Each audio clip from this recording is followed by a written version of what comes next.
안녕하십니까. 성기영의 경제쇼 아나운서 성기영입니다.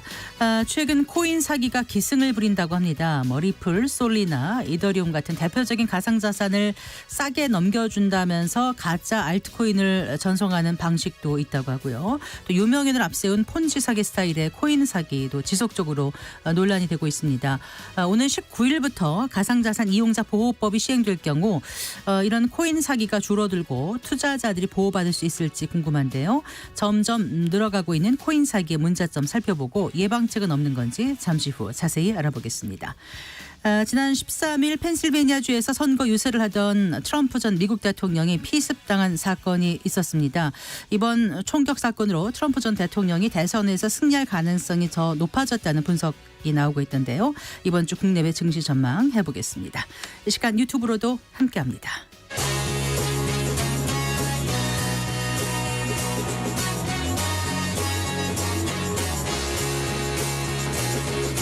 경제 시야를 넓혀드립니다. 투자의 지름길을 안내합니다. 돈 되는 정보를 발견하는 시간.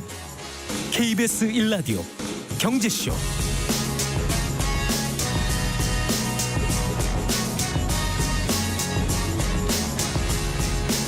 먼저 오늘의 주요 경제 뉴스부터 정리해드리겠습니다. 경제 뉴스 브리핑 손석구 경제평론가와 함께합니다. 어서 나오십시오. 네, 안녕하세요. 안녕하세요. 자, 지난 주말 트럼프 전 대통령이 연설 도중 피격을 당하는 충격적인 사건이 벌어졌는데요. 네.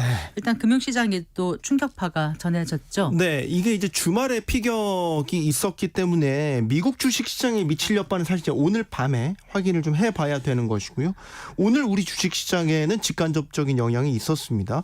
오늘 일단 코스피 지수의 흐름을 보면 일단 마감은 상승세로 마감을 하긴 했는데 네네. 장중 내내 좀 등락을 거듭하면서 확실히 트럼프 피격 사건으로 인해서 투자 심리가 불안해진 이런 흐름을 반영하는 모습이었습니다. 네. 이런 불안한 투심은 앞으로도 특히 이제 단기적으로는 우리 증시의 조정 압력이 될 수 있을 것으로 전망이 되고요. 네. 오늘 환율도 좀 불안한 움직임을 보이고 있습니다. 현재 원달러 환율 6원 70전 오른 1382원 50전에 거래가 되고 있습니다.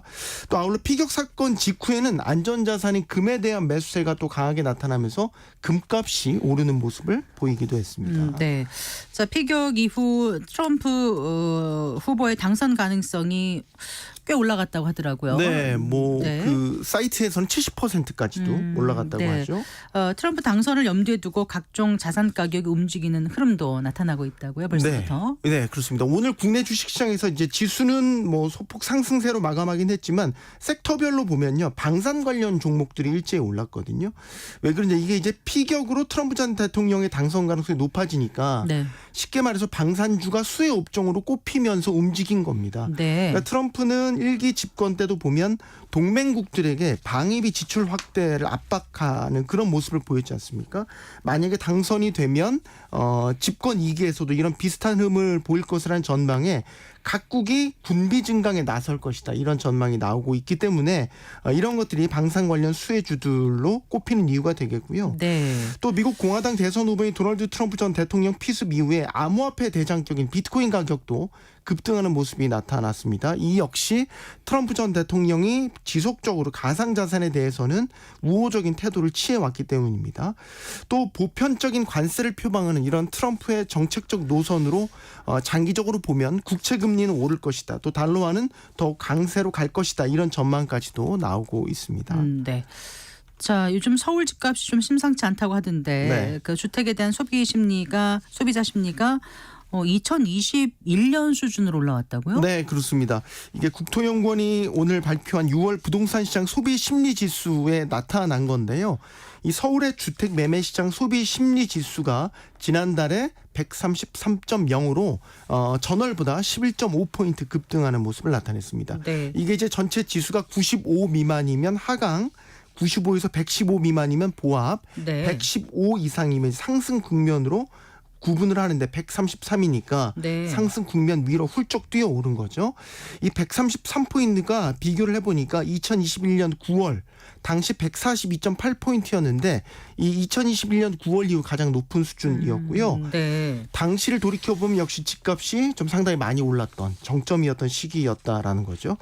아울러 이 지수에는 현재 주택가격 수준이라든지 향후의 주택가격에 대한 전망 또 주택 거래 이런 것들을 통해서 설문조사까지 포함을 하고 있기 때문에 네. 일종의 이게 주택 매매 심리로도 볼 수가 있습니다.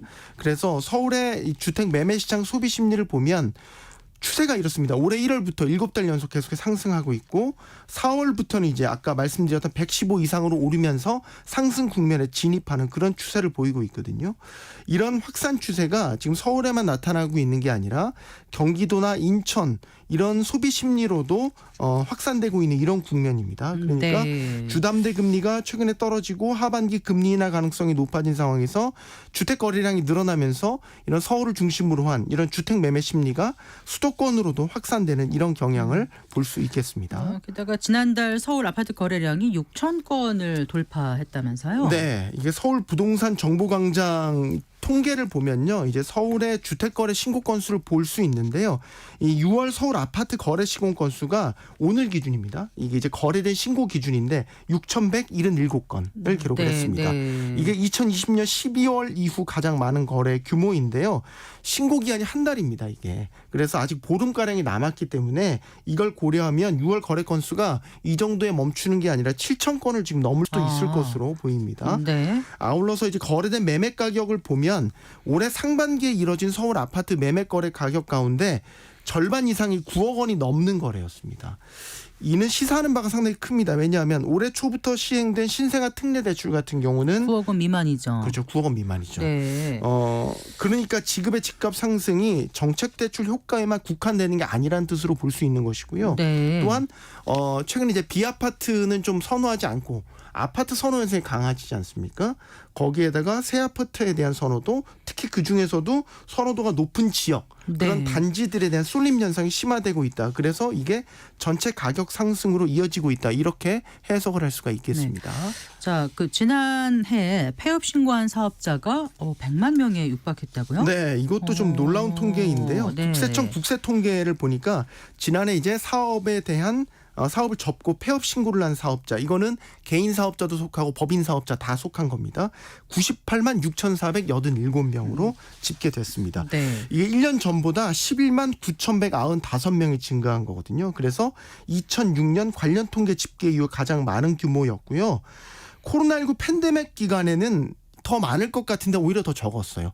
2020년부터 2022년도를 보면 80만 명대였고 그때보다 폐업한 사람들이 더 20만 명가량 더 많아진 거고요. 그렇군요. 네. 그러니까 폐업을 하는 이유나 폐업한 업종을 보면 이게 부진한 내수 상황을 고스란히 반영하고 있다는 걸 알 수 있습니다. 일단 폐업 사유가 사업이 부진해서인 폐업 사유가 48만 2천여 명, 절반을 네. 차지를 하고 있습니다. 이 규모 역시 금융위기 때였던 2007년 이후 역대 두 번째로 많은 규모고요. 1년 전과 비교해 사업 부진으로 폐업한 사업 폐업 사유를 통해서 늘어난 숫자를 보니까 7만 6천 명이 늘어난 것도 역대 최대 증가폭이라고 합니다. 주로 어떤 업종이 폐업을 많이 했나요? 가장 많이 폐업한 업종이 소매업이었습니다. 네. 27만 6천여 명으로 가장 많았고요. 그 뒤를 이어서 서비스업이 21만 7,800여 명, 음식업이 15만 8,200여 명 순이었습니다. 소매업, 서비스업, 음식업 모두 이게 다 내수랑 직접적으로 연관된 업종들이죠. 그렇죠. 네. 또 건설 부동산 경기도 지금 부진하지 않습니까? 이 영향으로 부동산 임대업에서도 9만 4천여 명, 건설업에서도 4만 8,600여 명이 작년에 폐업을 신고했습니다. 그러니까 장기간 이어진 고금리, 고물가 영향이 본격적으로 터져 나오기 시작한 것으로 볼 수 있겠고요. 네. 내수 상황의 바로미터인 자영업자, 소상공인들 지금 처한 상황이 얼마나 심각한지도 이런 내수 관련된 업종들의 폐업 통계를 통해서도 확인할 수 있는 대목이고요. 네. 올해도 지금 내수 부진이 이어지고 있으니까 이런 내수 업종 위주의 폐업은 아마도 더 심화될 것으로 보입니다. 네. 잘 들었습니다. 고맙습니다. 감사합니다. 네, 경제뉴스 브리핑 손석구 경제평론가와 함께했습니다.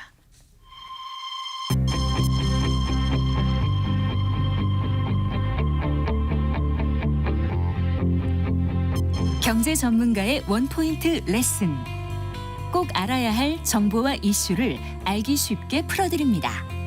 대한민국 경제 고수와 함께 투자의 맥을 짚는 KBS 1라디오 경제쇼.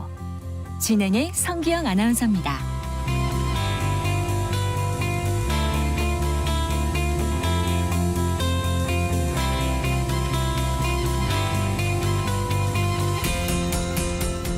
네, 유명 배우와 유튜버 등이 사기를 목적으로 하는 가상자산 투자금을 유치하는 이른바 스캠 코인 의혹에 연루되는 일이 벌어지기도 했고요.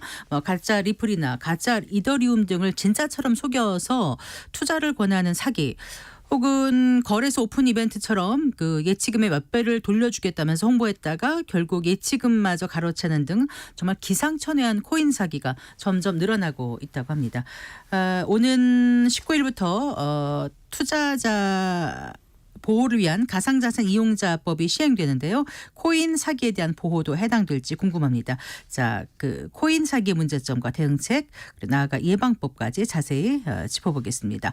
동국대학교 국제정보보호대학원 황석진 교수와 함께하겠습니다. 어서 나오십시오. 네, 안녕하세요. 네, 안녕하세요. 자, 유명인까지 연루되는 코인 사기 수법이 알려지면서 사회적 파장이 지금 커지고 있는데 그 다단계형 가상자산 폰지 사기 수법이라고 해야 될까요? 네, 맞습니다. 네. 가상자산 다단계 폰지 사기라고 이렇게 볼 수 있는데요. 네. 옛날에는 뭐 일반 불특정 다수를 상대로 해가지고 뭐 코인을 뭐 구매해라. 뭐 안 그러면 뭐 어디 투자하면 상당히 좋다. 그러면 잘 이제 그 막말해서 먹히지가 않는다. 뭐 이런 식의 이제 계속 있다 보니까 네. 특정 유명인을 내세운다든가 아니면 자기네 행사에 그런 분들 모셔가지고 마치 이 코인이 상당히 그 미래가 밝고 많은 수익을 창출할 것처럼 이렇게 꾸며서 많은 사람들 현혹시킨 다음에 투자금을 받고 나중에 이제 먹튀를 하는 이런 사기 수법이라고 보실 수 있습니다. 네. 근데 표현이 스캠 코인이라고도 네네. 하더라고요. 네네. 네, 이건 또 어떤 겁니까? 일단은 이제 스캔 코인은 말 그대로 이제 사기 코인이라고 그렇게 얘기하는데요. 그 사기를 하기 위해서 만들어진 가상 자산이라고 이렇게 보시면 될 것 같아요. 네, 그래서 네. 원래는 실체가 전혀 없습니다. 이제 허울만 있고 솔직히 코인을 만드는 데는 30분도 안 걸려요. 아, 그래요? 예, 30분도 걸리지 않습니다. 그냥 코인을 만드는 30분도 안 만들어 되는데 보신 것처럼 말씀하세요. 다 연구를 이제 해야 되니까 그래서 네. 30분도 안 걸리는데 아. 중요한 거는 이제 모든 코인이 네. 실질적으로 어떤 생태계에서 유통이 되고 이러면 상당히 좋겠지만 그냥 그렇게 만들어 놓고 사람들이 그 코인에 이렇게 투자를 계속 하게끔 만들어 놓는 거예요. 네. 근데 알고 보면 실체도 없고 그리고 코인에서 얘기하는 어떤 프로젝트가 전혀 실현 가능성이 없는 것이죠. 예를 들면 아예 그냥 깡통 코인이라고 그렇게 보시면 될 것 같아요. 그래서 허울만 이렇게 있고 실질적으로 안에는 아무것도 없는 그런 이제 깡통 코인을 주로 이제 스캔 코인이다. 그러니까 원래 스캠이라는 게 신종 사기, 사기 범죄, 금융 범죄라는 뜻인가요? 아니 기존에는 뭐 그 신종 범죄라 좀 하긴 그렇고요. 이 앞에 얘기했던 이제 폰지 사기 이것도 마찬가지지만 네. 실체가 아예 없는 거예요. 프로젝트가 있어야 되잖아요. 네, 네. 이 코인을 뭐 그 유통시키는 데는 이 코인은 어디 가서 활용할 수가 있고 그리고 네. 뭐 이 어떤 뭐 시설을 이용할 수가 있고 어디 물건을 구입할 때 사용할 수도 있고 네. 갖고 갖고 있으면 자기가 어떤 수익을 또 다시 얻을 수도 있고 뭐 이런 식으로 해서 몇 가지 구분하는 코인 종류가 있어요. 네. 근데 그 안에 들어가는 것이 아니라 아예 실체가 없는 거예요. 그냥 그 뭐 전산상 디지털 상에서 그 소스 코드만 있고 뭐 코인이 몇 개다만 이렇게 있는 것이지 그 코인이 어디 가서 유통이 되거나 네. 유동성이 있거나 전혀 그렇지가 않는 거죠. 네, 그래요. 구체적으로 어떻게 한다는 거예요, 그러니까요? 그러니까 이제 일단은 뭐 아까 이제 폰지 사기랑 같이 좀 말씀을 드리면 유명인을 내세워서 자기네가 마치 큰 프로젝트 예를 들면 건물을 짓는데 네. 이 건물의 어떤 이 헬스장이라든가 어떤 편의시설은 다 이 코인으로 이용할 수가 있다. 그리고 자기가 어떤 활동을 많이 한다 그러면 네. 그 코인을 또 지급한다. 네. 뭐 이렇게 된다 그러면 그 코인의 가치가 올라갈 수가 있을 거 아니에요. 그런데 네. 그런 코인 자체가 건물도 지어지지 않을 것이고 네. 그리고 이 유통도 아예 안 되는 것이죠. 그냥 네. 말만 허울만 이렇게 있는 것이고 네. 실질적으로 아무 그게 없어요. 근데 초기에는 자기네도 투자금을 이제 끌어 모아야 되니까 네. 이게 상당히 좋은 프로젝트다. 그러니까 투자를 해라. 이런 식으로 많은 사람을 기망하는 것이죠. 그래서 유명 연예인도 이제 내세워서 네. 조치를 하고 그리고 또 뭐 간혹 가다가 뭐 이게 또 실질적으로 뭐 그런 행사가 좀 약간 있는 것처럼 꾸미긴 하는데 좀 시간이 지나면 다 거짓말입니다. 지금 말씀해 주신 스캠 코인 말고도 또 그 코인 사기 유형이 아주 다양하다면서요? 네, 뭐 시간을 갖다 다 써도 모자랄 판인데요. 좀 전에 그래도 대표적인 사례를 좀 짚어주시면 좀 전에 좋을 이제 것 말씀드린 같아서요. 거죠. 폰지 사기. 네. 그래서 폰지 사기는 말 그대로 이런 거예요. 그 새로운 그 가입자가 있으면 그 사람이 낸 투자금을 가지고 기존 그 투자자한테 돈을 나눠주는 것이거든요. 네. 그러다 보니까 어떻게 보면 그 기존 투자자들은 계속 고수익을 얻는 것처럼 이렇게 보이긴 하지만 시간이 지나면 그 신규 투자자들이 유입이 안 될 거 아니에요. 네. 그러면 어느 순간에 모든 그 이 자기가 투자했던 금액을 다 날리는 이런 것이 이제 폰지 사기고요. 그리고 좀 더 약간 유사한 게 다단계 사기 있습니다. 다단계 사기는 자기가 사람을 데리고 오는 거예요, 직접. 네. 네, 데리고 오면 그 사람이 낸 그 투자금 가지고 자기가 분배를 받는 이런 형태도 있고요. 그리고 또 이 러그풀 사기 그래가지고 뭐요? 러그풀. 러그풀이요? 예, 그건 어떤 러그풀. 거예요? 그건 이제 이런 거예요. 투자를 했는데 네. 프로젝트를 하는 그 프로그램 개발자들이 다 갖고 도망가 버려요, 그냥요. 그 대부분 다 이제 그 뭐 현금으로 받을 수도 있고 다른 뭐 이더리움이라든가 비트코인 이런 걸로 받을 수 있거든요. 근데 프로그램 개발하는 과정상에서 그거 다 가지고 그냥 탈취해서 도망가 버립니다. 네. 이게 러그풀 한참 유행을 많이 했었어요. 그러면 네. 원래 설립했던 그 코인을 갖다 뭐 만들려고 했던 그 투자를 모집한 그런 사장들이나 대표가 있는데 그 밑에서 일하는 그 전산 개발자 프로그래머들 있잖아요. 네. 이런 사람들이 갖고 도망가는 이런 경우는 상당히 많았고. 네. 근데 이런 거가 좀 낯설다고 생각하시는 분은 당해보지 않으신 거고 아주 안전하니까 천만 네. 다행인 건데 네네. 이렇게 이런 거 이렇게 쉽게 넘어갈 수 있는 건가라는 생각이 들거든요. 어떻게 처음에 그 유혹을 합니까? 대부분 다 이제 코인 가격이 상당히 좋잖아요. 네. 네, 지금도 비트코인은 뭐 8천 몇백만 원 네. 그렇게 하고 얼마 전에 뭐 1억 원까지 넘어가고 막 이러니까 네. 그리고 코인 종류가 10년 전에 비해서 지금까지 거의 뭐 몇백 배 이상이 코인 종류가 많이 네. 나왔어요. 그러다 보니까 듣도 보도 못한 코인인데 뭐 상장만 하면 큰 수익을 얻을 것 같은 네. 이런 식의 어떤 자기가 그 어떤 투자에 대한 심리 그리고 어떤 고수익을 올릴 것 같은 이런 걸 갖다 역이용해 가지고 그 사람 접근을 계속하는 거죠. 그 투자만 하면 넌 가만히 있어도 많은 수익을 낼 수 있을 것이다.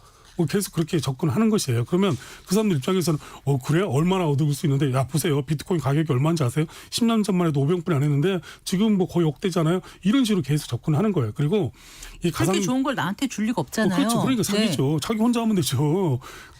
그렇잖아요. 근데 왜 넘어가냐는 거죠. 아니 그러니까 투자 심리. 그리고 이제 그리고 이렇게 소개하는 사람들이 또 이제 아름아름 또 지인들도 또 옆에 계시고 그리고 또 그 아까 뭐 연예인도 내세운다고 막 그랬지만 네.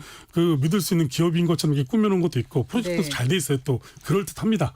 예, 그래서 자기는 뭐 자선 사업법처럼 뭐 많은 사람들한테 뭐 많은 돈을 벌게 해주는 것이 나의 목적이다. 뭐 이런 식으로 접근하는 사람도 있고 네. 그리고 은행 수익은 1년에 가봤자 5%를 넘는 수익이 없습니다.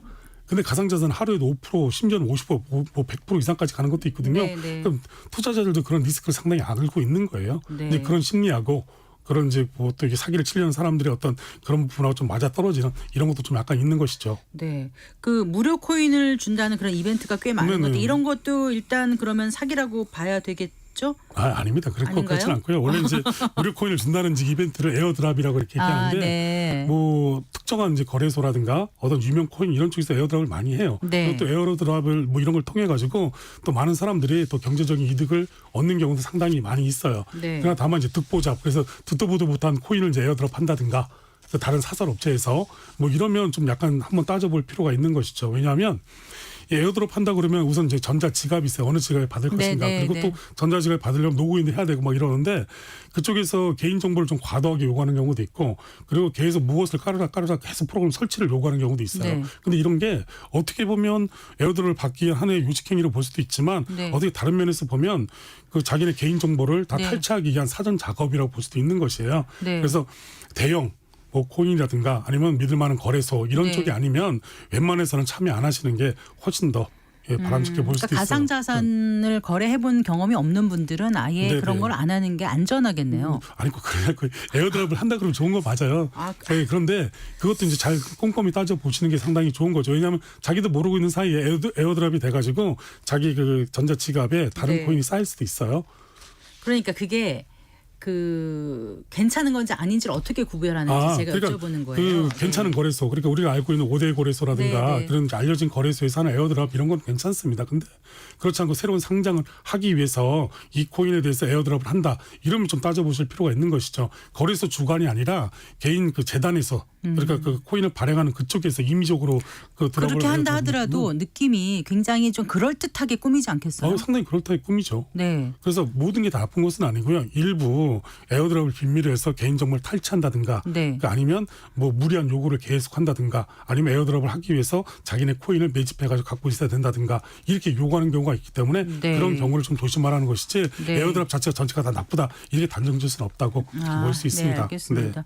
그런데 코인 사기 피해가 점점 늘어나고 있는 추세인가요, 교수님 어때요 지금? 네. 기승을 부리고 있다 이런 보도는 계속되고 있거든요. 네, 안타깝게도 전 세계적으로 코인 사기가 계속 이렇게 늘어나고 있습니다. 왜 이렇게 늘어나고 있을까요? 예, 아무래도 그 가상자산 가격이 상당히 이제 좋고 그리고 시장에서 우리가 이제 작년, 재작년 이렇게 비교를 해보면 코로나 시기를 거치긴 했지만 가상자산의 어떤 시세라든가 이런 부분 꾸준하게 계속 올라가고 있는 상황이거든요.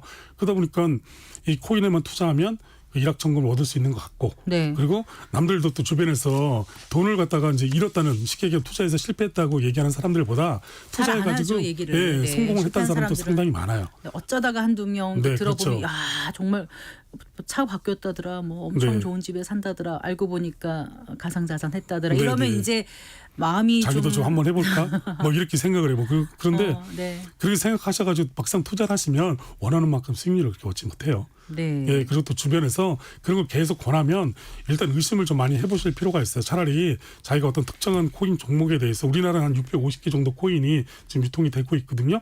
그렇게 많습니까? 네, 거래소가 이제 상당히 있으니까 5개 네. 거래소에서 5대 거래소, 원화를 지원한 5대 거래소에서 그렇게 이제 유통이 되고 있으니까 그런 코인 중에서 하나를 잡아서 자기가 꼼꼼하게 좀 따져보고 거기 투자할 가치가 있는지 없는지 그걸 면밀히 판단하셔가지고 투자를 하신다 그러면 이건 투자가 되지만 남들이 좋다고 해서 투자를 하시면 이게 투자가 아니라 투기가 되는 겁니다. 투기가 되면 리스크가 상당히 높은 것이죠. 그리고 또 리스크만 높은 것이 아니라 금전적인 손해뿐만 아니라 정신적으로 정말 황폐해집니다, 진짜. 네. 이거 일을 못해요. 계속 들여다봐야 돼요. 네. 코인 사기 피해 규모가 어느 정도로 지금 집계돼 있어요, 교수님? 그 정확한 뭐 집계는 지금 현재 나와 있는 건 없지만 보통 보면 그 경찰청이 이제 발표한 걸 보면 네. 2021년도에 한 3조 2천억 원. 아. 그리고 2022년도에는 뭐 1조 한 2천억 전 되고요. 네. 전년도도 한 1조 원이 좀 넘지 않을까 지금 그렇게 보고 있어요. 전년도라면 지난해 말씀하시는 예. 거예요? 네, 그래요. 그 코인이나 이제 이 가상 자산은 추적이 불가능해서 범죄에 이용된다고들 하는데 많이 실제로 전혀 추적이 불가능합니까? 그렇지는 않은데요. 네, 그렇지는 않습니다. 네. 가상자산은 거의 대부분 다 추적이 됩니다. 네, 대부분 다 추적이 되고 왜냐하면 이 가상자산이 이제 처음 이제 그 뭐 전 세계적으로 알려진 게 2009년도 예, 그때 비트코인 처음 체결되고 2009년도 아마 1월 3일이라고 이렇게 기억을 하는데 그때 처음 체결되고 우리나라에는 2013년도 9월달에 처음 거래가 됐었어요. 네. 그래서 지금 우리나라 따지면 10년하고 11년. 조금 11년 차 정도 네. 됐죠. 근데 그 중간에 뭐 이 현금을 주고 어떤 마약을 거래한다 이런 게 되게 많았는데 지금은 이제 가상자산으로 다 바뀌었어요. 그러다 보니까 범죄를 현금을 주고 마약을 한다니 네네. 갑자기 무슨 말씀이세요? 현금을 주고 마약을 구입한다든가 과거에는 이런 식의 트렌드였어요. 마약 시장에서 네네, 마약을 갖다 그렇게 하고 또 그 유사수신을 하더라도 네. 그 현금을 이제 주고 이런 네, 게 네. 대부분 다 법정 화폐로 네. 어떤 범죄에 이용되고 계속 그런데 그랬는데 이제는 그게 아니라 그게 다 이제 가상자산으로 많이 넘어왔죠. 네. 그러니까 마약을 갖다가 뭐 매매한다고 그래도 거래한다고 그래도 가상자산으로 하는 경우도 있고 그리고 네. 또 유사수신 행위를 하더라도 현금으로 받지 않고 네. 가상자산으로 받는 경우도 있고 예. 그리고 어떤 투자를 하더라도 비트코인이나 이더리움 이런 가상자산으로 받는 경우가 상당히 많아졌어요. 그러다 보니까 범죄는 연루되는데 추적할 수 있는 부분이 있냐 없냐인지 거기에 대한 이슈가 계속 있었죠. 그러니까요. 네. 그런데 이제 솔루션이 되게 많이 나와 있습니다. 그래서 뭐 글로벌 기업에서 어떤 그 이 가상자산 추적하는 솔루션을 상당히 잘 만들어 놨거든요. 그래서 요즘에는 처음부터 끝까지 이 가상자산이 어떻게 흘러갔는지를 웬만해서 다 추적을 합니다.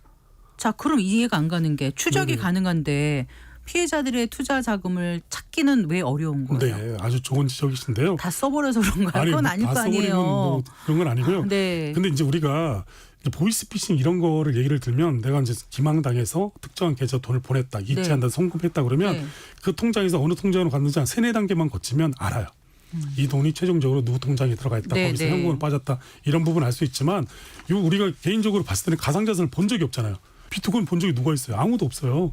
근데 비트코인은 전자지갑에다가 담아야 되는 네, 것이에요. 네. 근데 전자지갑에 담으면 이 전자지갑은 개인이 무한대로도 생성할 수가 있어요. 네. 그러니까 보통 뭐 그런 나쁜 짓을 하기 위해서 어떤 특정한 지갑으로 가상자산을 받았다고 하면 이 지갑, 저 지갑, 적어도 30개 이상 지갑을 다 경유합니다. 네. 그러다 보니까 추적을 계속 해가지고 최종적으로 어떤 지갑에 얘가 탈취당했거나 아니면 얘가 이체한 뭐 이런 가상자산이 거기 들어있다고 하면 네. 근데 이 지갑이 국내에서 만들어진 건지 아니면 해외에서 만들어진 건지 이런 부분을 좀 따져봐야 되고요.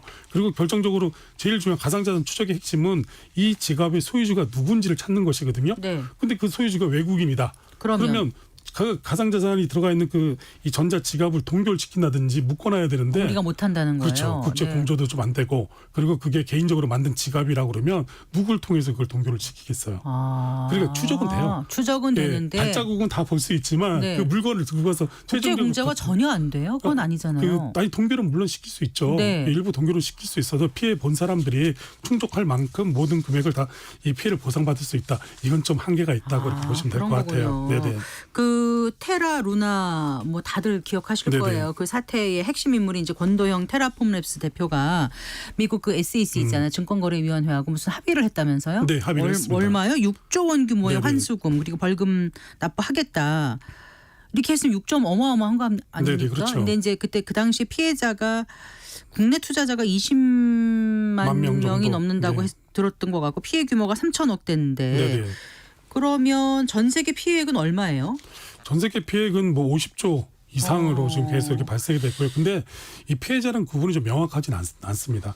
이제 사고가 발생한 것이 2022년도 5월 13일 경으로 이제 생각이 되는데 테라루나 그때 이제 폭락하면서 폭락하면서 출되는데 폭락하면서 이제 그 어떤 거래 매매를 통해서 예, 그 파신 분도 계시고 또 그걸 사가지고 다시 또 재판매하신 분도 계시기 때문에 네. 명확하게 어느 시점이 이제 피해자다. 근데 이제 보통 기준 삼을 때 이제 5월 그 날짜를 기준해서 네. 소지하고 있었다가 네. 가격이 급락해가지고 네. 팔지도 못하고 계속 갖고 있는 사람들. 그래서 집계는 안 됐지만 언론 보도를 통해서 보면 한 28만 명 정도. 네. 그리고 피해 금액도 뭐 3천억대로 나오는데 네. 그 당시엔 6천억에서 한 7천억 정도 이상 가는 걸로 예, 그렇게 추정이 되고 근데 있었어요. 6조 원이면 네네. 그 정도 환수해가지고 SEC에서 어떻게 쓰느냐에 따라서 좀 일부 돌려받을 수 있지 않을까 이런 기대감을 또 갖게 되는데 근데 어떻게 물론 보세요? 그렇죠. 근데 이게 근데 좀 안타까운 얘기를 하자면 그 권대용 대표가 이제 SEC하고 합의를 했다고 해도 네. 그 합의한 금액이 그 우리나라 이제 피해자들한테까지 나눠준다. 이런 부분은 좀 약간 한계가 있는 것 같아요. 왜냐하면 네. 대부분 다 미국이라든가 이런 데는 그렇게 합의를 하면 그런 돈은 기금으로 많이 들어갑니다.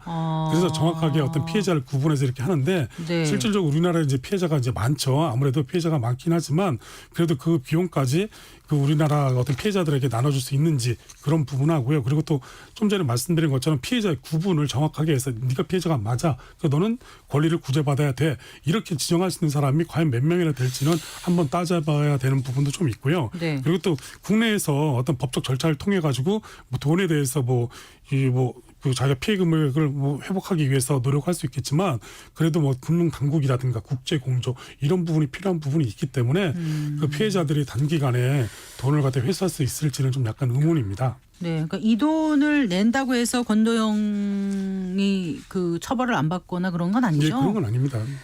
근데 아마 권도영은 뭐 네. 지금은 그 유럽에서 미국으로 가기를 상당히 희망하고 있잖아요.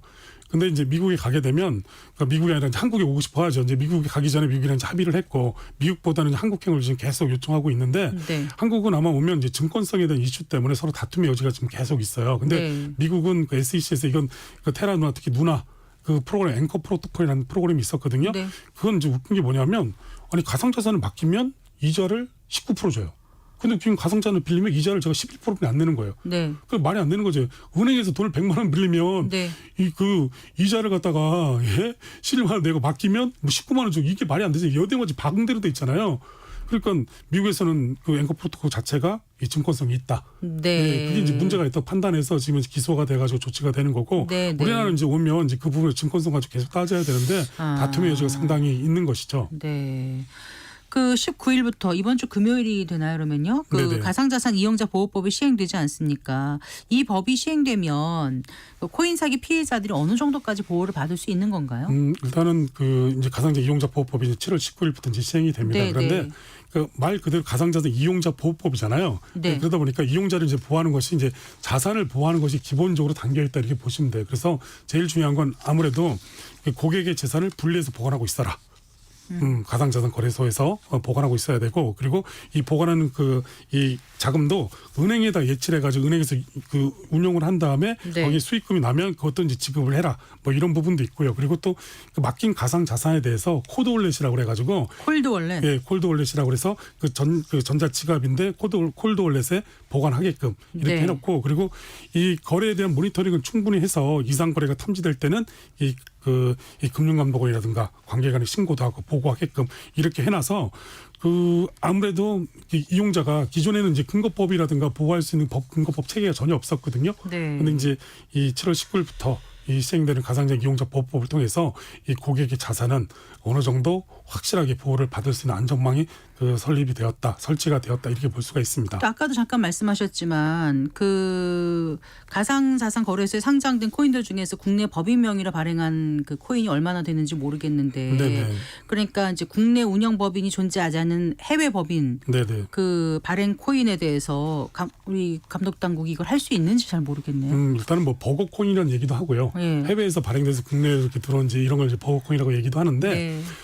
국내에서 유통이 되거나 이러면 대부분 다 우리나라 감독 체계를 따르고 있다고 이렇게 보시면 될 것 같아요. 그리고 네. 지금은 이제 그 상장에 대한 가이드라인, 상표에 대한 가이드라인이 명확하지 않아서 시장에서 혼선을 주는 경우도 있긴 해요. 근데 아마 7월 19일 이후로는 상장하고 상표에 대한 가이드라인을 정확하게 만들어서 지금 시범 운용을 하고 있거든요. 네. 그렇기 때문에 이게 왜 상장이 됐는지, 이게 왜 상표가 됐는지에 대한 부분은 명확하게 확인할 수가 있고, 그리고 네. 또 발행인이 뭐 국내에 있는 경우도 있지만 해외에 있다고 그래서 이런 코인이 꼭 뭐 상승하고 되게 뭐 좋은 코인이라고 볼 수는 없어요. 예, 다 호불호가 있는 것이기 때문에 그런 부분을 좀 더 따져봐야 되고, 그리고 또 우리나라 거래소에서 유통이 되고 있다 그러면 우리 감독기관에 그 철저한 관리 감독을 받고 있기 때문에 네. 좀 따져보고 좀 투자를 확실히 투자에 대한 부분을 명확하게 하신다 그러면 향후에 어떤 거래소에서 그런 코인이 상폐된다든가 이런 걸로 인해 가지고 발생하는 피해는 좀 사전에 예방할 수 있을 것입니다. 네.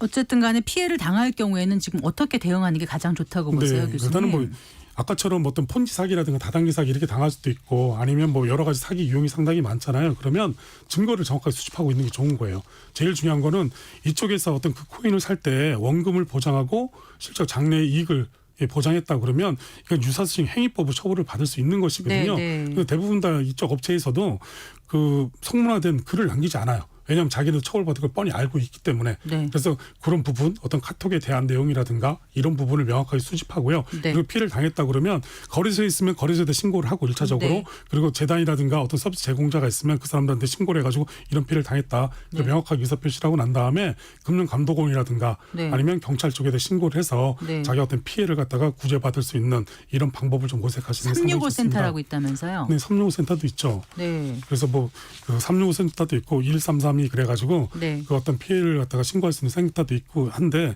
제일 중요한 건 이제 신고를 한다고 해서 피해를 다 구제받을 수 있다. 이건 좀 약간 틀린 문제예요. 그리고 우리가 주로 형사적인 부분하고 민사적인 네. 부분은 이제 달리 가는 것처럼 그러니까요. 형사적인 처벌은 할 수 있겠지만 민사적인 돈을 부분으로 돌려받는 연도 다른 그건 좀 문제가 약간 되니까. 힘들어요. 네. 결국은 이제 사기 당하지 않도록 주의하는 게 가장 중요해 네네. 보이는데 어떻게 해야 될까요? 물론 이제 사기당하지 않는 게 되게 중요한데, 두 가지 측면을 볼 수 있어요. 제도적인 측면하고 개인 투자자가 좀 주의하실 필요, 이런 부분이 있는데, 제도적으로는 뭐 지금은 이제 이용자 보호법이 생겨서 투자자를 이제 보호하고, 그리고 그 거래소의 어떤 불공정 거래 행위라든가 시장에서 교란 행위에 대해서 강력하게 지금 대응을 하고 있습니다. 이제 그런 조치하고, 그리고 투자자 입장에서도 네. 제일 중요한 건 이 고전적인 계약 이론이지만 투자에 대한 책임은 본인이 지는 거예요. 결국은 그런데, 그렇죠. 그런데 그 투자를 할 때 자기가 얻는 정보 자체가 어떤 그 비대칭, 정보의 비대칭으로 해서 발생이 됐다 그러면 그런 부분은 안 되는 것이죠. 그래서 네. 제일 중요한 거는 어떤 자기가 투자하는 데 있어서 정보를 갖다 정확하게 캐치하고, 그리고 자기가 좀 꼼꼼히 따져보고 난 다음에 투자하는 게 상당히 좋아요. 그리고 제일 중요한 건 투자금을 어느 정도 정해놓고 갖고 네. 이렇게 하는 게 좋죠. 우리가 뭐 황금알을 나눠서 한번 이런 얘기도 있잖아요. 그런 것처럼 자기가 투자할 수 있는 금액은 어느 정도 지정해서 네. 하는 것이 좋지, 영끌 한다든가 아니면 자기가 갖고 있는 재산을 다 이 투자해서 한다 그러면 그만큼 리스크도 상당히 크고, 솔직히 그렇게 투자하시면 잠을 못 자요. 잠을 못 자기 때문에 계속 들여다보고 막 이래야 되고, 네. 일일비해가지고 상당히 정립적으로 폐해도 발생하고 막 이러시기 때문에 투자금도 일정히 정해놓는 게 상당히 좋고, 어떤 투자할 수 있는 그 종목에 대해서 철저히 분석해서 접근하시는 게 가장 합리적인 투자라고 볼 수 있습니다. 네, 오늘 말씀 잘 들었습니다. 고맙습니다. 네, 감사합니다. 네, 동국대학교 국제정보보호대학원의 황석진 교수와 함께했습니다.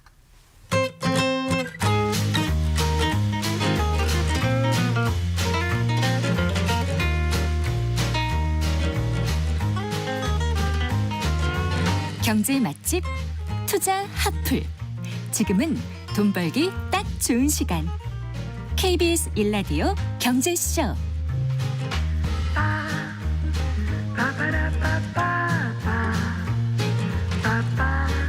한 주간 주식시장 영향을 줄 주요 이슈와 일정 살펴보고 현명한 투자 전략도 짚어보겠습니다. 주간 증시 동향 LS증권 리테일사업부의 염승환 이사와 함께하겠습니다. 어서 나오십시오. 네, 안녕하세요. 안녕하세요. 자, 미국 증시가 좀 요동치고 있다는 생각이 들어요. 지난주 증시 흐름 짚어주시겠어요? 네, 일단? 미국 증시는 지난주에는 그동안 사실 나스닥이 좋았는데 지난주는 좀 반대로 부진했던 다우가 1.59% 더 많이 올랐고요.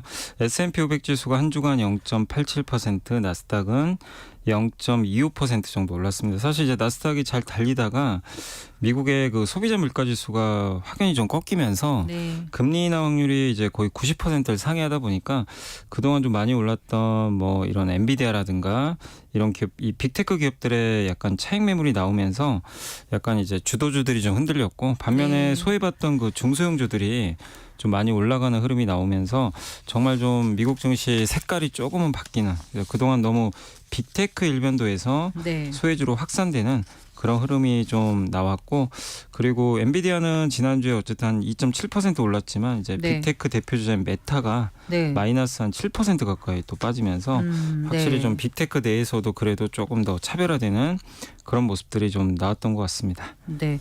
그럼 하반기에 그 소외주 좀 상승이 어떻게 시작이 될까요? 어떻게 보세요? 저는 좀 월가에서는요? 약간 이제 확산은 될 것 같아요. 너무 이제 그 매그니피센트 7이라 그러죠. 7개 기업이 나머지 S&P 493개라고 이제 비교를 많이 하는데 너무 성과가 압도적이었고, 근데 그럴 수밖에 없는 게 1분기까지 이들의 성장률은 40%가 넘었는데 S&P 493개는 마이너스 성장이었어요. 네, 근데 네. 2분기부터는 이게 좀 바뀝니다.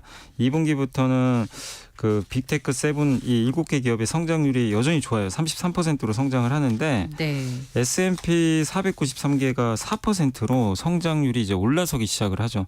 그래서 올해 4분기에는 이 격차가 더 줄어들어서 올해 4분기는 빅테크 7이 23% 성장, 그리고 S&P 493개가 10% 성장, 그러니까 13% 정도로 격차가 축소될 거라고 지금 전망을 하고 있어요. 그러니까 네. 이익 성장률이죠. 어. 그래서 그렇게 되면 너무 이 쏠렸던 이 자금들이 일단은 이제 좀 부진했던 섹터로도 좀 순환매가 돌 수 있기 때문에 네. 너무 이제 상반기에 집중됐던 이 흐름은 하반기에 약간은 좀 바뀔 수 있다라고 좀 보고 있고, 또 그렇게 보는 배경이 금리 인하가 시작이 되면 중소형주가 보통 좀 좋거든요. 그래서 보통 이제 우리가 그 중소형주 지수가 따로 있어요. 러셀 2000이라고. 네, 맞아요. 근데 그 지수가 그 금리 그 소비자 물가 발표한 날 네. 무려 3%나 올랐는데 아, 그랬나요? 그날 나스닥은 급락을 했거든요. 그러니까 서로 완전히 다르게 움직여 버린 거죠. 그러네요. 이런 일이 사실상 거의 없었던 경우인데 그만큼 금리 하락에 대한 중소형주 좀 수혜 기대감도 시장에서는 좀 기대를 하고 있는 것 같습니다. 네. 이 트럼프 전 대통령이 이제 유세 중에 피격이라는 피습이라는 네네네. 충격적인 사건이 있었습니다. 뭐 크게 다치진 않았는데 어쨌든 글로벌 시장이 좀 민감하게 반응할 것 같기는 해요. 근데 이제 오늘 뭐 국내 증시도 그렇고 그렇게 큰 뭐 당장의 영향은 좀 주진 네. 않았던 게, 왜냐하면 이게 물론 이제 피습당한 좀 충격적인 사건은 있었지만 지금 금융시장에서 지난번에 그 6월 27일이었나요? 네. 그 TV 토론 네. 후에 거의 좀 압승하는 분위기로 갑자기 분위기가 바뀌다 보니까 네. 트럼프 전 대통령이 당선될 거란 확률이 좀 높았거든요. 그러다 보니까 지금 더 올라갔죠. 사실은 확률이 그렇더라고요. 올라갔지만 이미 그 전부터 좀 이 당선될 가능성이 높다 보니까 그 금융시장은 좀 이미 가격을 좀 선반영을 했거든요. 그래요? 그래서 네. 사실상 그렇게 큰 그래도 영향을, 이게 주말이 아니었으면 좀 영향이 있지 않았을까 싶은데요. 장중이었으면 좀 영향을 네. 줬을 텐데 또 네. 주말에 그런 뉴스도 나왔고 또 뭐 대선과도 그 흐름 자체가 크게 바뀌진 않을 거라는 이제 전망들이 우세하다 보니까 네. 전체적인 아시아 증시도 그렇게 큰 영향이 없었고 오늘 국내 증시도 사실 좀 올랐거든요. 그래서 그 전체 금융시장에 영향 없었지만 다만 이제 트럼프 전 대통령 이제 당선 확률이 좀 높아지다 보니까 업종별로 좀 희비는 있는 것 그렇죠. 같아요. 이제 우리나라에서도 네. 오늘 보면 사실 신재생 에너지주는 좀 부진했고 네. 반면에 그 가장 크게 올라가는 섹터가 어디냐면 우크라이나 그 재건 관련주들 있죠. 네. 왜냐하면 이제 그 트럼프 전 대통령이 얘기했던 게 러시아랑 우크라이나 전쟁 끝내겠다. 네. 본인이 이제 얘기를 했기 때문에 종전을 하게 되면 우크라이나 재건 이슈가 생길 수 있거든요. 네. 그래서 거기 관련된 굴삭기 업체들이 좀 굴삭기 업체. 예. 네. 굴삭기 수요가 이제 필요하니까 그렇죠. 뭐 거기 철근도 필요할 거고 시멘트. 네. 그래서 실제 오늘 국내 증시에서 그런 기업들의 주가가 상당히 많이 올랐습니다. 그래서 금융시장 영향보다 이제 업종별 영향이 좀 있었다. 이렇게 보시면 네. 될 것 같습니다. 과거에는 뭐 대통령 암살이라든가 피격 사건 있을 때는 정치적 불확실성 때문에 네, 많이 흔들렸. 주식 시장이 좀 네. 흔들리고 뭐 여러 가지 자산 시장 변동성이 확대되는 모습이 있었는데 네. 이번에는 그렇게 뭐 이번에는 뭐 어쨌든 이제 생명에 또 지장도 없었던 데다가 거기다가 이미 아까 말씀드린 대로 트럼프 전 대통령이 당선될 확률이 이미 좀 그전부터 그래요. 높았기 때문에 네. 그 시장에서는 크게 그렇게 영향을 좀 주지 못했던 것 같습니다. 네. 자, 그 테슬라 얘기를 좀 해볼까요? 어떻습니까? 그 8월에 그 로봇 택시 공개한다고 했었잖아요. 그러다가 네네. 이게 연기한다는 보도가 나오면서 예, 어떻게 되는 거예요?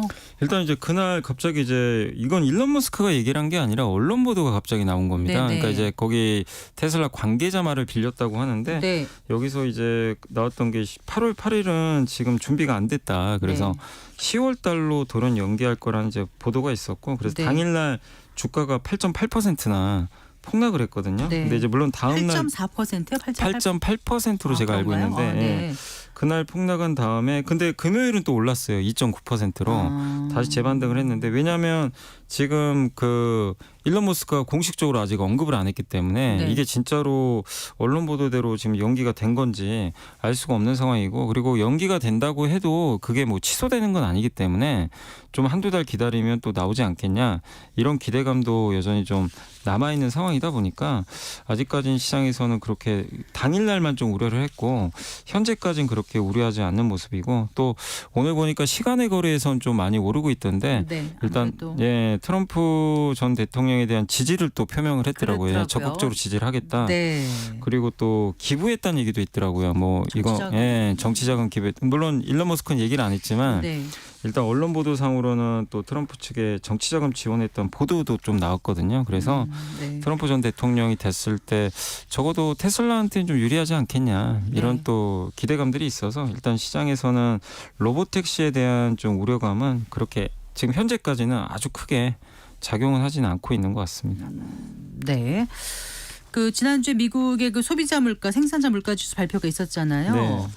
9월 금리나 확률이 굉장히 높아졌다 이렇게들 얘기를 하던데 네. 가을에 금리 인하 단행될 거로 그 이사님께서도 보시나요? 네. 근데 원래 이제 이게 지금 9월이냐 뭐 12월이냐 논쟁은 있었는데 네.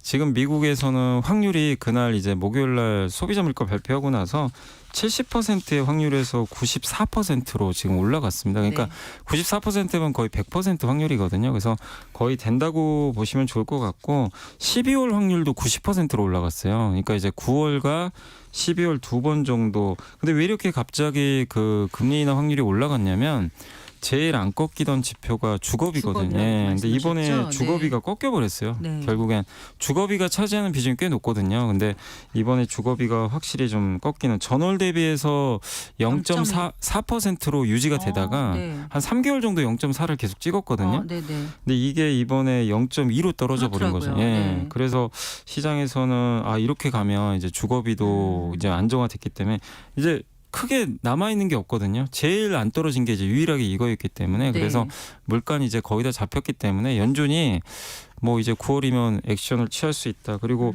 월스트리트 저널 같은 경우는 또 이런 말도 했더라고요. 왜 9월까지 기다리냐. 마치 지금 당장 해라.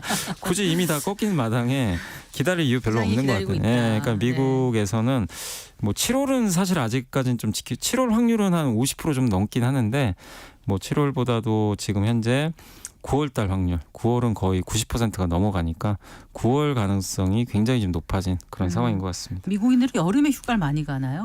여름에 많이 가죠. 휴가를 보통 가면 그게 또 증시하고 영향이 어떻게 있는지도 궁금해서. 보통 8월에 그래서 시장이 좀 안 좋아요. 네. 그러니까 원래 미국장이 보면요, 전통적으로 7월은 좋아요. 네. 근데 지금 뭐 7월은 좀 흔들리고는 있지만 네. 7월 증시가 다우 보면 또 좋기 때문에 7월까지는 보통 강한데 8월에는 보통은 이제 휴가 시즌이기 때문에 뭐 펀드 매니저들도 좀 청산하고 가는 뭐 수요도 좀 있고 그리고 또 올해는 또 가뜩이나 또 연초부터 많이 올랐잖아요. 그래서 8월에 변동성이 뭐 그것 때문에 나올 수는 있겠지만 네. 근데 그건 계절성이라는 거는 매년 또 반복되는 건 아니다 보니까 네. 일단 좀 지켜봐야 될 것 같습니다. 우리도 뭐 금리나 깜빡이란 표현이 나오지 않았습니까? 우리는 미국이 이렇게 되면은 같이 갈 확률이 높겠죠. 네, 우리나라 같은 경우는 지금 이제 이 이창용 총재가 이제 깜빡이를 이제 킨 걸로 지금 보여지고 금리 인하에 대해서 언급을 하긴 했는데 다만 시기를 특정하지는 않았고요. 그래서 지금 많은 쪽에서는 8월보다는 10월로 보고 있습니다. 미국이 네. 내리기 전에 좀 내리는 거 왜냐하면 이창용 총재가 가계부채 문제를 계속 얘기를 하고 있거든요. 네. 지금 6월 달에도 우리나라 은행권 주택담보대출이 급증을 해가지고 네. 굉장히 많이 늘어났기 때문에 이 가뜩이나 또 금리 인하까지 해버리면 네. 더 좀 이런 부분을 좀 부담이 되지 않을까 해서 수도권 집값 상승세가 예상보다 빨라서 네, 유의할 맞습니다. 수준이라는 표현을 했더라고요. 예, 그래서 네. 그게 아니었으면 아마 8월에 했을 가능성이 높은데 이걸 좀 신경을 쓰는 것 같아요. 그래서 금융 안정에 대해서 좀 신경 쓰겠다고 했기 때문에 네, 네. 이런 흐름이면 아마 연준이 금리 인하 한 다음이죠. 10월에 인하를 할 가능성이 상당히 좀 높아졌다라고 보시면 되겠습니다. 우리 시장은 오늘 어떤 흐름을 보였죠? 아까 말씀드린 종가가, 대로 오늘 네. 국내 증시는 좀 올랐고요. 네. 코스피 말씀드리면 2,860.92포인트로 네. 오늘 3.92포인트 올라서 0.14% 강보합 기록했고 코스닥도 올랐습니다. 852.88포인트 2.51포인트 올라서 0.3% 정도 상승을 했는데 네. 오늘 외국인들이 좀 팔았지만 기관들이 모처럼 좀 1,200억 정도 순매수를 하면서 이끌었고 아까 네. 말씀드린 대로 한마디로 트럼프 수혜 기업들이 대부분 올랐고 네. 트럼프 피해 기업들은 좀 빠졌는데 그래도 증시가 어쨌든 좀 올랐던 배경에는 삼성전자가 뚜렷한 사실 제가 확인해본 뉴스는 나온 건 없는데 오늘 2,300원 올랐어요. 네, 하이닉스는 좀 빠졌거든요. 그러니까요. 근데 삼성전자가 2% 이상 갑자기 좀 하이닉스 오르면서 3,000원 빠졌고. 네, 그래서 저도 이제 내용을 다 체크해봤는데 뭐 알 수가 없습니다. 나온 내용이. 모르시겠어요? 전문가께서? 저도 네. 저도 여기저기 좀 알아봤는데 뭐 네. 뚜렷한 내용은 없는데 네. 다만 오늘 외국인은 삼성전자 팔았어요. 근데 기관 투자들이 좀 많이 샀습니다. 삼성전자는. 그렇군요. 그래서 기관의 수급이 좀 모처럼 좀 들어오면서 일단은 좀 강세를 보였다라고 좀 말씀드리겠습니다. 부동산 가격이 조금씩 오르고 주식시장 흐름이 견조하면은 증권주, 건설주는 괜찮을 건가요? 어떨까요? 예, 좀 괜찮아지는 게 오늘 사실 이제 건설주들도 좋았던 게 사실 근데 건설은 오늘 올랐던 배경 중에 하나가 또 약간 우크라이나 네, 재건 아까 이슈네 말씀하신, 그것도 네. 있고 또 아무래도 지금 그동안 건설주들이 너무 안 좋았잖아요. 뭐 부동산 PF 문제부터. 근데 이게 금리가 떨어지게 되면 부동산 리스크 자체가 조금 이제 완화될 수 있다 보니까 일단 건설주에도 좀 우호적으로 작용하고 또 이제 금리 부담이 좀 해소가 되겠죠. 네. 거기다 이 대표적으로 증권주도 금리 인하 수혜 준 게 채권을 좀 많이 갖고 있고요. 채권 그러니까 금리랑 채권 가격은 정반대로 가거든요. 역외관계죠. 네. 그래서 금리가 떨어지면 증권사들은 보통 채권을 많이 들고 있어요. 그럼 채권의 평가 이익이 올라가게 됩니다. 아, 가격이 올라가서. 그래서 네. 보통 금리 인하기에 그 증권주들 좀 실적이 좋은 편입니다. 그렇군요. 또 거기다가 증권주들 같은 경우 아무래도 또 이 주식 매수 수요가 좀 늘어나니까 네. 이런 것도 좀 우호적인 것 같습니다. 네, 지금 금투세는 어떻게 될 거로 보세요? 시장에서는? 지금 이제 이재명 그 전 대표가 유해 발언을 했기 때문에 근데 그래서 지금 민주당 내에서도 좀 이제 의견이 그럴 것 엇갈리는데 같아요. 네. 다음 달에 그 전당대회 있잖아요. 네. 전당대회 결과에 따라서 만약에 혹시라도 이재명 전 대표가 되게 되면 유해 가능성이 좀 높아지지 않을까. 근데 유해되면 폐지 가능성도 높은 게 26년에 지방선거, 27년에 대선이 있거든요. 네. 그러면 그때 또 시행하기 쉽지가 않아서 아마 폐지 가능성도 조금 높아지고는 있는 것 같습니다. 네. 그 지난주 두산하고 하나그룹에서 지배구조 재편 이슈가 있었잖아요. 네. 네, 이거는 좀 주목해 볼 만한 내용인가요? 어떻습니까? 이게 좀 주주 가치를 좀 훼손한 것 같아서 아. 좀 오늘 주가는 별로 안 좋았는데 뭐냐면 두산 대주주한테는 상당히 좋게 이제 작용했죠. 두산바켓이 1년에 1조를 버는 회사인데 네. 요게 이제 간접적으로 좀 13%만 지배를 하고 있었는데 네. 이번에 지배 구조를 바꾸면 46% 정도를 이제 지배할 수가 있어요. 두산 밥켓이요. 네, 그렇게 되면 왜냐면 이제 알짜 기업에서 배당을 확보할 수 있는데 네. 다만 두산바켓과 두산 로보틱스, 두산바켓 주주들이 두산 로보틱스 주식으로 바꿔야 되거든요. 아, 네. 근데 두산 로보틱스는 적자 기업이고 네. 밥켓은 1년에 1조를 버는 회사예요. 아. 그러니까 주주분들 입장에서는 이걸 네. 바꿔야 되니까 네.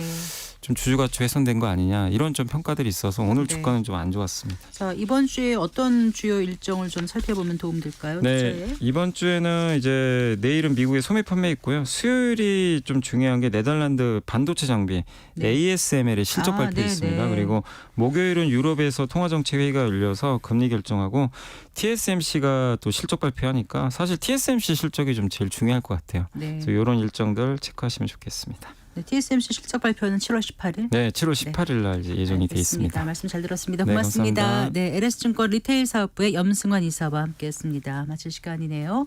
성기영의 경제쇼 오늘 순서 여기까지입니다. 아나운서 성기영이었습니다. 고맙습니다.